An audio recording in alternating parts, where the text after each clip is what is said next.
जय हिंद गाइस। आज हम कंप्लीट करने वाले हैं बहुत ज़्यादा इंपॉर्टेंट टॉपिक अहमदा मिल सत्याग्रह है, जो कि गांधी जी का एक बहुत ज़्यादा इंपॉर्टेंट सत्याग्रह था, जो एग्जाम पर्सपेक्टिव से बहुत इंपॉर्टेंट है। एंड तक बने रहिएगा और वीडियो अच्छा लगे तो प्लीज़ लाइक करिएगा। स्टार्ट करते हैं हम। सबसे पहले हम इसके बैकग्राउंड की बात करेंगे, लीडर्स की बात करेंगे, फिर उसमें हुआ क्या बात करेंगे, और फिर लास्ट में हम इसके आउटकम की बात करेंगे। So let's start. बैकग्राउंड की बात कर रहे हैं अपन यहाँ पे। सबसे पहले तो बैकग्राउंड में होता यूँ है कि जो बॉम्बे प्रेसिडेंसी जो इधर वाला जो एरिया है वो बहुत टेक्सटाइल हब बन जाता है। यहाँ पे बहुत तादाद पे टेक्सटाइल डेवलपमेंट और इंडस्ट्रीज डेवलपमेंट होती है, मिल्स का डेवलपमेंट, और यहाँ पे वर्कर्स भी ज़्यादा माइग्रेट करते हैं। पर अब होता यूँ है कि इस जगह पे अहमदाबाद पे, जो कि जहाँ पे इंसिडेंट हुआ था, यहाँ पे क्या आता है, प्लेग आ जाता है। प्लेग के कारण वहाँ की पॉपुलेशन कम हो जाती है और वर्कर्स की पॉपुलेशन भी यहाँ पे कम हो जाती है। तो वर्कर्स लगभग 10% डिक्रीज हो जाते हैं, या तो छोड़ के चले जाते हैं या तो उनकी डेथ हो जाती है। तो यहाँ पे मिल ओनर्स को बहुत नुकसान का सामना करना पड़ता है, तो जिससे कि वो ये डिसाइड करते हैं कि भाई हम प्लेग बोनस देना चालू कर देंगे, तो जिससे कि वर्कर्स छोड़ के नहीं जाएंगे, वर्कर्स लैप्ट आउट नहीं करेंगे और हमारा जो मिल है वो कंटिन्यू ग्रो करता रहेगा। लेकिन अब क्या होता है, जैसे ही प्लेग ख़त्म होता है, यहाँ पे वो पहली बात तो ये देख लेते हैं कि वो 80% तक के एक्स्ट्रा बोनस देते हैं, है ना। अब यहाँ पे प्लेग हमारा एंड होता है, जिसके कारण क्या होता है, जो मिल ओनर्स होते हैं वो अब बोनस देना टोटली बंद कर देते हैं। अब होता यूँ है कि वर्ल्ड वॉर के दौरान 1914 में यहाँ पे इन्फ्लेशन भी बहुत हाई रहता है, जिसके कारण कि लोगों को बहुत ज़्यादा नुकसान का सामना करना पड़ता है। तो वो वर्कर्स बोलते हैं ओनर से कि यार आप हमारा लगभग 50% अलाउंसेस बढ़ा दीजिए, और ओनर्स बोलते हैं नहीं, हम तो 20% से ज़्यादा कुछ नहीं बढ़ा पाएंगे।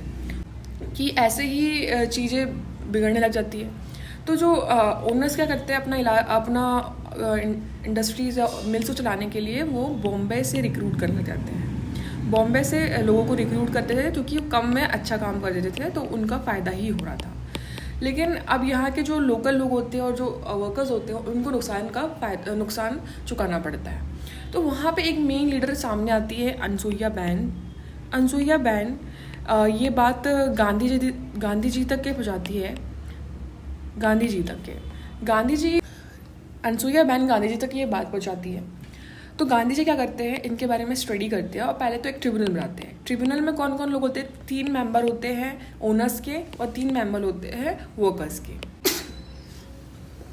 3 मेंबर होते हैं वर्कर्स के, 3 मेंबर होते हैं ओनर्स के, और यहाँ पे भी कोई सिंगल डिसीजन पे नहीं पहुँच पाते हैं। पहुँच पाते हैं। फिर इससे क्या करते हैं अब गांधी सोचते हैं, फिर से मैं एक बार स्टडी करते हैं इस चीज़ के बारे में, और फिर वो सारा डाटा कलेक्ट करते हैं टेक्सटाइल का, वहाँ के लोगों की लिविंग कंडीशंस का, और वहाँ पे क्या इम्पैक्ट हो रहा है इन्फ्लेशन का, उसका सबका स्टडी करने के बाद वो ये नतीजे पे आते हैं कि चलो यहाँ की कंडीशन देख के लगता है कि लगभग 35% हमें इंक्रीमेंट करना चाहिए, इससे ज़्यादा भी नहीं, इससे कम भी नहीं। तो यहाँ पे वर्कर्स भी एग्री कर पाते हैं, ठीक है हम कर लेंगे। बट अब यहाँ पे वहीं चलन था कि मिल जो ओनर्स होते हैं उनको ये बात पे एग्री करवाना।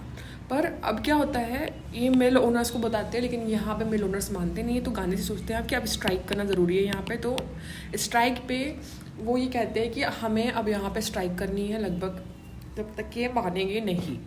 तो फिर इसमें क्या होता है कि सारे लोग हंगर स्ट्राइक पे आ जाते हैं, लेकिन जिसमें से कुछ लोग गांधी जी को छोड़कर 20% में मानकर गांधी को छोड़ के चले जाते हैं, जिससे गांधी जी को बहुत ज़्यादा हर्ट होता है इस बात का कि भाई हम सब लोग को यूनिटी में होना चाहिए, जब हम सबके लिए कर रहे हैं तो सबको यूनिटी में होना चाहिए। लेकिन यहाँ पे आप अपने ही बात से पलट के आप एक कम अमाउंट पे रेडी हो रहे हो।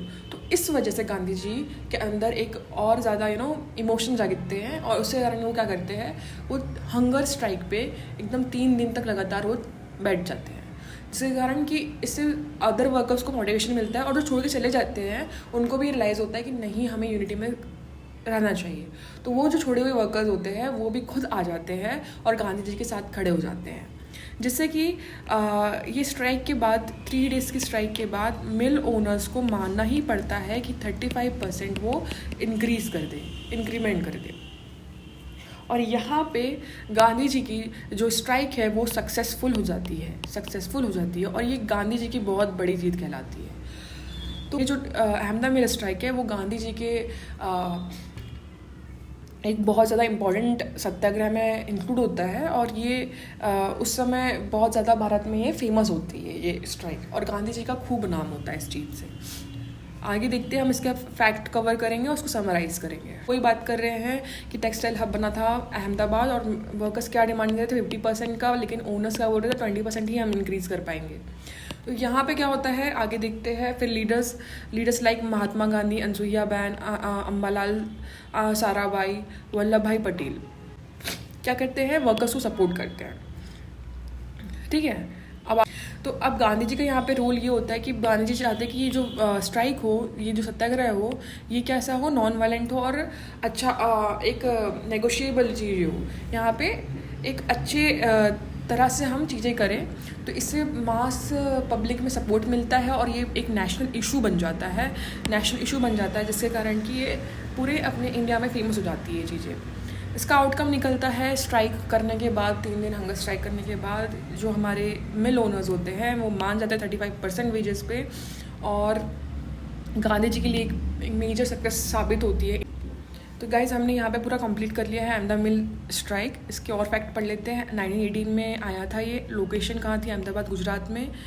प्लेग बोनस दे रहे थे लेकिन फिर बाद में इसको कम कर दिया था, मतलब ख़त्म कर दिया था प्लेग बोनस को, और इन्फ्लेशन का सामना करना पड़ा था। सत्याग्रह एंड हंगर स्ट्राइक करें यहाँ पे और आउटकम 35% वेजेस पे निकला, फर्स्ट गांधीयन लेबर मूवमेंट। और ये अगर आपको चीज़ें अच्छी लगी तो प्लीज़ लाइक करिएगा और फिर को सब्सक्राइब करिएगा।